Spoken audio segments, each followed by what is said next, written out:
Mas deixa eu dizer uma coisa, Ronildo, você como liderança do grupo, e eu acompanho muito nos grupos de WhatsApp. Tinha momento assim que a coisa tava pegando fogo mesmo, era porrada de dar em doido.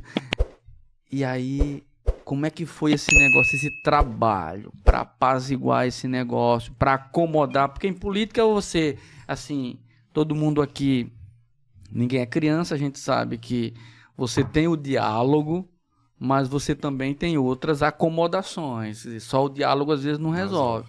Então você precisa dizer, ó, por exemplo, o Pierre. O Pierre teve um lugar na chapa. Tipo assim, ó, você vai ter um lugar na chapa. Então tem um espaço político para você. Sim. Aí tem o outro. Então, como foi essa habilidade aí para acomodar esses múltiplos interesses, que as pessoas pensam que um grupo é uma unidade que não tem conflito. Sim, são pessoas espontâneo, muito que como se fosse algo natural. Ao mesmo tempo, eu até questiono assim e falo com Deus, digo, Senhor, mas parece que para mim é sempre esse ambiente convulsionado, que eu tenho que estar o tempo todo me dedicando muito, né? Pensando muito e me esforçando muito para equacionar e equilibrar as coisas, né?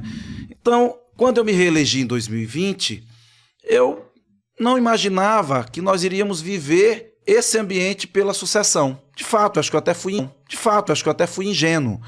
Quando eu despertei para o processo, a gente já tinha esse cenário que a gente chegou, como já disse o Guerra e o Pierre, né, de 5 pré-candidatos. Né? Nós tínhamos o nosso vice, uma corrida natural, o vice-prefeito, então também tinha o direito de pleitear. Né? E na composição do governo, quando eu convido o Pierre para assistência, quando eu convido o Vinícius para infraestrutura, que na verdade poucos sabem, mas foi por uma articulação mais de acomodação na Câmara, porque o Eduardo não tinha se reelegido e por ser professor efetivo, não compensa assumir uma secretaria, por exemplo, porque aí teria que tirar licença do salário do cargo de professor, e você sabe que você é professor hoje, né? Ninguém abre mão de ser professor em Penalva, porque para assumir um cargo, ainda que de secretário na administração... Só para ficar claro para o pessoal que está ouvindo, né? O salário de professor é superior ao salário do secretário. É muito superior, não é só superior, é muito superior. Então, eu tinha essa situação para resolver inicialmente. Então, eu digo, eu vou levar Pierre para assistência, levo o Vinícius, e aí tinha o Pelé, que já vinha pela segunda eleição com votação muito boa, de uma região aonde desde a minha primeira eleição de vereador de 2008, eu sempre fui o mais votado, fui vereador mais votado na região e depois o prefeito sempre mais votado na região. Então eu imaginei, eu preciso contemplar o Pelé também. E aí foi que eu tirei o Vinícius e o Pierre convidei para o governo para fazer essa acomodação. Automaticamente, com essa movimentação, o grupo começou a ventilar, a entender que já era uma chapa, né? A chapa vai ser Pierre e Vinícius, vai ser Pierre e Vinícius, vai ser Vinícius e Pierre, né? E isso começou a ser trabalhado dentro do grupo. E aí, aí vinha o vice, que também se colocava candidato, aí tinha a Luana, que tinha sido a vereadora mais votada, e tinha o presidente Nonato, presidente da Câmara à época, também se colocando como candidato. Então, eu digo agora o que eu tenho a fazer é deixar todo mundo buscar se viabilizar dentro do grupo, aquele que tiver, né, essa melhor colocação, a gente vai escolher como candidato, chancelar. Nesse momento não existia o Guerra, né? Nesse processo não existiu Guerra. O Guerra era ainda aqui um parceiro, alguém que estava de forma por trás dos bastidores, ajudando o governo, né? Prestando serviço no governo, mas não tinha ainda nessa esteira da pré-candidatura. E aí o processo começa a correr, né? Vem a eleição de deputado, o vice rompe conosco, vai para apoiar uma candidatura própria para deputado. Então, a Luana também tem os seus 2 deputados, estadual e federal, diferente do grupo.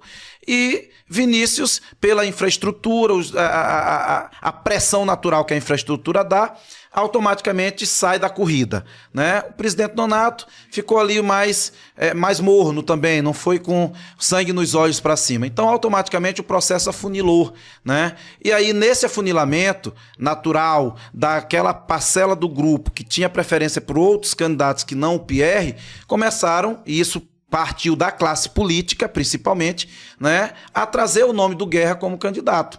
E um dia Guerra chegou para mim e me perguntou: Ronildo, eu estou sendo procurado por vereadores, lideranças, pessoas aqui do grupo que acham que eu tenho perfil, que gostam de tratar comigo, que sempre que vem até mim eu resolvo os problemas e acham que eu tenho que ser candidato. Eu posso colocar meu nome à disposição?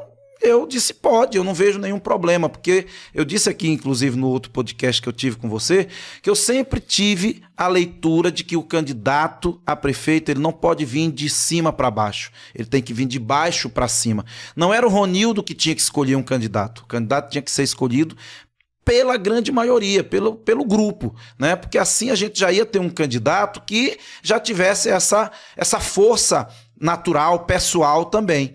E aí afunilou para esse processo Guerra e Pierre, e aí, claro, foi isso que tu falou, que tu acompanhou nos grupos, momentos acalorados, momentos que assim, a corda esticou demais, né? Aliados que defendiam Pierre, usando justamente essa linha de que a oposição usa em relação à guerra.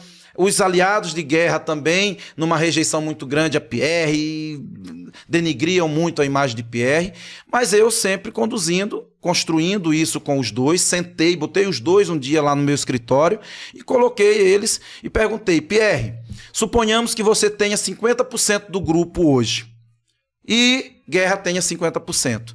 Eu escolha você como candidato, você seja o escolhido. O que tu vai fazer com os 50% que querem Guerra? Guerra, você tem 50% do grupo. Você será o escolhido. O que você vai fazer com os 50% que querem Pierre? Então, nós precisamos entender, vocês precisam entender que vocês trabalham, sim, numa disputa interna, para ver quem vai ter a maioria para, dentro dessa preferência, ter a minha chancela, mas vocês têm que entender que Ronildo não vai apoiar um candidato que não, tendo a maioria, não saiba lidar e abraçar aqueles que naquele primeiro momento não queiram, né, não seja a sua preferência na pré-campanha, na escolha interna, né? Então eu comecei a trabalhar isso, né? E aí um vinha e me dizia: Ronildo, Pierre parou de falar comigo porque eu estou defendendo Guerra. Aí outro vinha e me dizia: Ronildo, Guerra passou por mim, nem falou porque eu estou defendendo Pierre. E eu ia para cima, né? E dizia: olha, se continuar assim eu vou escolher um candidato que não seja nenhum desses que estão na disputa, porque eu não vou deixar o nosso grupo se desfazer, não vou deixar o nosso grupo esfacelar por conta dessa falta de habilidade de vocês, né? Trabalhem com quem defende vocês, claro, vocês precisam dar mais atenção, vocês precisam dar espaço para essas pessoas defenderem o nome de vocês, mas não mudem com quem não quer nesse primeiro momento vocês, não deixem de mostrar para ela que não tem problema nenhuma ela não estar contigo nesse momento, mas que lá na frente nós estaremos todos juntos e isso será resolvido e acolhido. Então eu conduzi isso, né? E eu acredito que sempre também, e aí intermediava isso com o próprio grupo, né? Fazia com eles e fazia com o grupo, mostrando sempre. Aí eu dizia, a pessoa vinha: não, mas se tu escolher Pierre, eu não voto em Pierre. Calma, meu amor, não te preocupa, isso não tem problema. Se tu não votar em Pierre, mas eu sei que tu vota em Ronildo. Não, se tu escolher Guerra, eu não voto em Guerra. Não te preocupa, porque se tu não votar em Guerra, tu vota em Ronildo. Então eu sempre dei esse afago para o nosso eleitor, né? Então eu nunca deixei o nosso eleitor ficar tão radical ao ponto de fato de dizer: se for esse aqui, eu rompo, eu saio do grupo. Eu não voto, engessado em uma posição. Enfim, eu sei que deu muito trabalho. A gente demais, acompanhou. demais. Mas assim,